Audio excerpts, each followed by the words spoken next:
राज्यातील विविध भागात पावसाने आपली दमदार हजेरी लावल्याचे चित्र आपल्याला पाहायला मिळालं। बऱ्याच ठिकाणी ढगफुट्टी सदृश्य पाऊस देखील झालेला आहे। अशातच एक थरका पडणारी बातमी समोर आलेली आहे।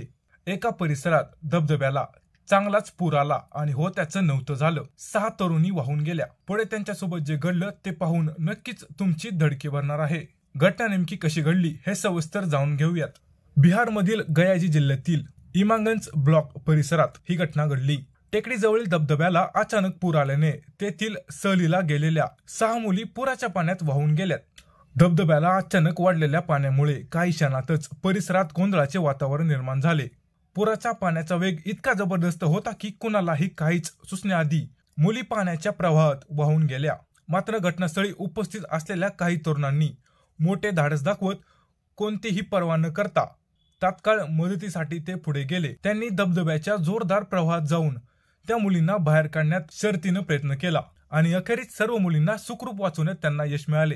या घटनेत एका मुलीला धबधब्याच्या प्रवाहात वाहत असताना डोंगरावरून वाहत असलेल्या दगडानं जोरात धक्का दिला, त्यामुळे ती जखमी झाली असून तिच्यावर सध्या उपचार सुरू आहेत। सुदैवानं इतर सर्व मुली सुरक्षित आहेत। त्यांना मोठा धक्का बसला असला तरी त्यांचे प्राण वाचले आहेत। या घटनेमुळे धबधब्यासारख्या पर्यटन स्थळी सुरक्षेची अधिक आवश्यकता आहे याची जाणीव या घटनेतून पुन्हा एकदा झाली आहे। वेळेवर मदत करणाऱ्या तरुणांचे स्थानिक नागरिक आणि प्रशासनाने कौतुक केले आहे।